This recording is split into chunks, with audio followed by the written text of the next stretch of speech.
Greetings of the day, dear friends and students. In previous videos or lecture, we have seen some of the fundamentals of estimating and costing. In that, we have seen the definitions of the estimating and costing, the purposes. Also, we have learned about what exactly administrative approval is there and what it means by technical sanctioning. Then we have gone through the different types of the estimates like approximate estimate and detailed estimate. We have seen its definitions, then seen the purposes of approximate estimate. Also, we have seen the different types of the detailed estimate. Then we have seen what are the uses of the detailed estimate.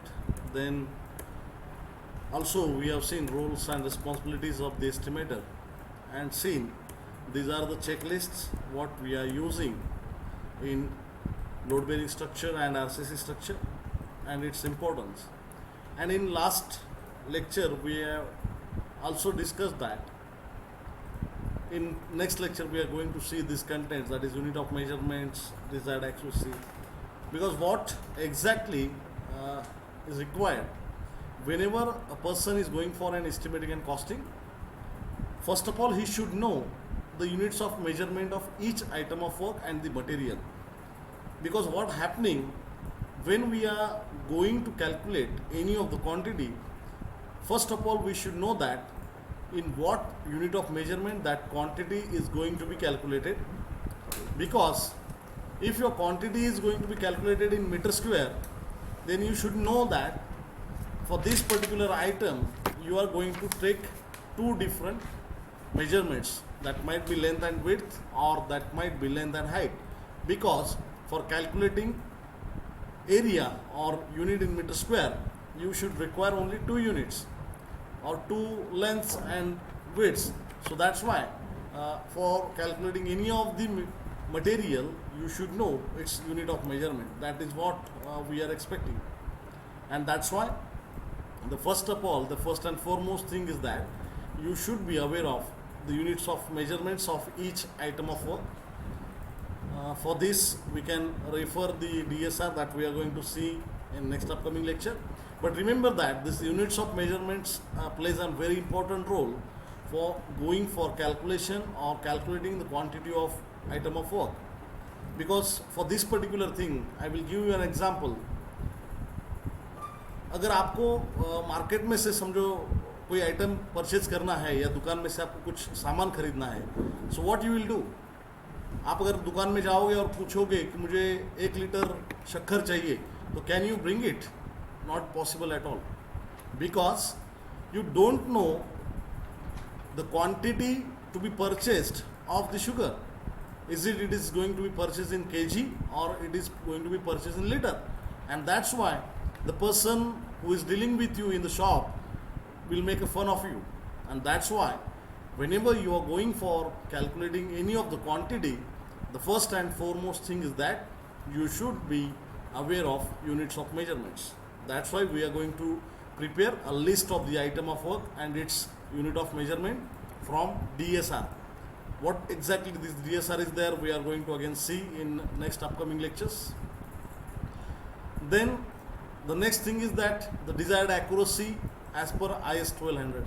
As I already told you that we are going to see the IS 1200, because IS 1200 is nothing but an IS code that is being used for units of measurements.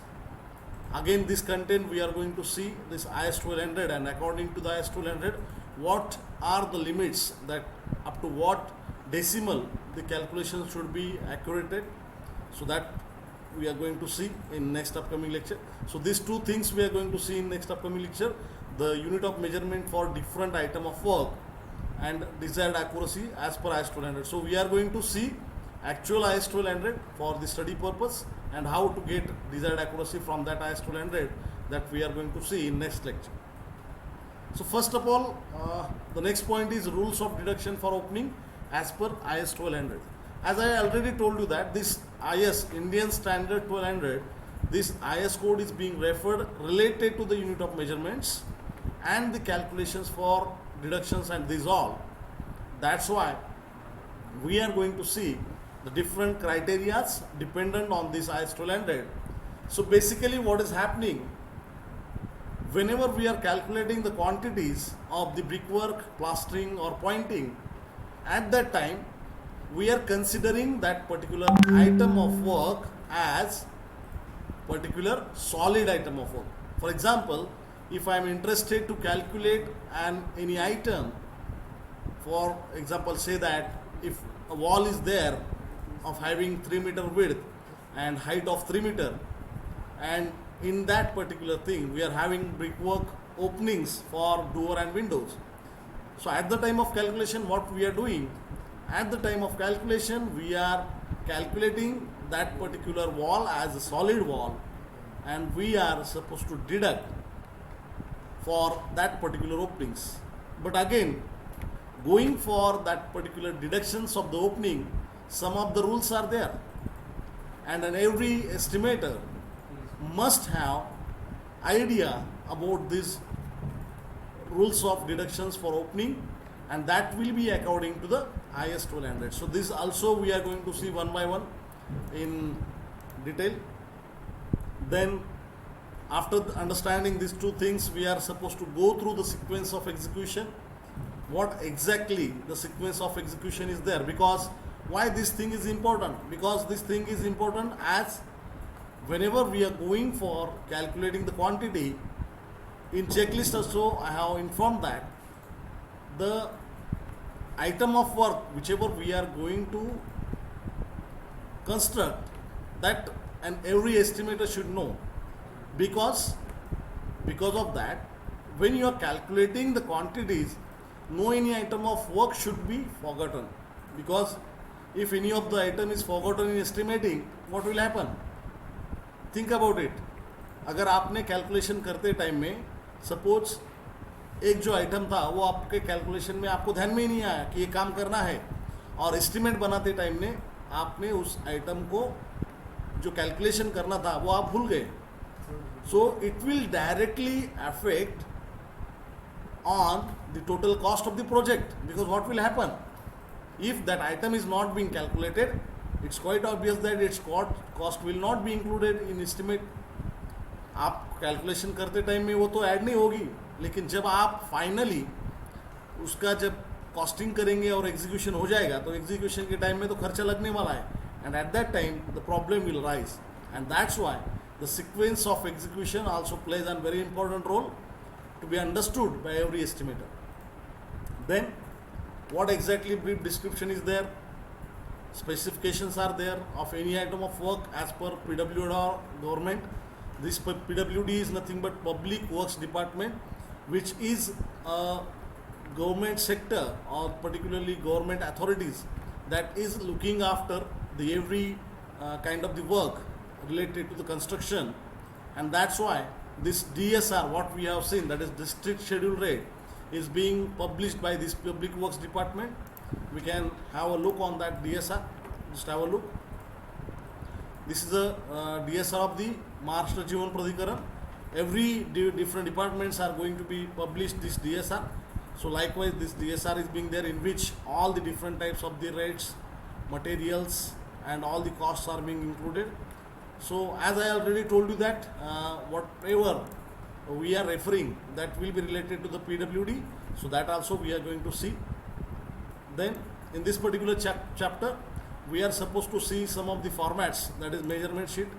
If you check out this will be a measurement sheet required for calculations of the item of works, in which you will have, these are the different columns, that is serial number, the item of work, where you are supposed to enlist or the enter your item of work, which is you are writing down.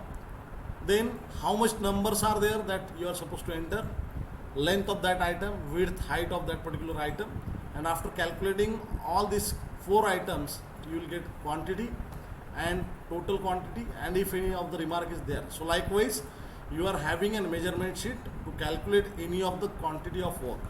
While going for and calculations, you are supposed to put an name of the work over here, because this sheet will be preferred and evaluated by technical sanctioning department or any of the higher authority, and that's why on every page you should enter your name of the work, what exactly, for which item of work or for which work you are using this measurement sheet.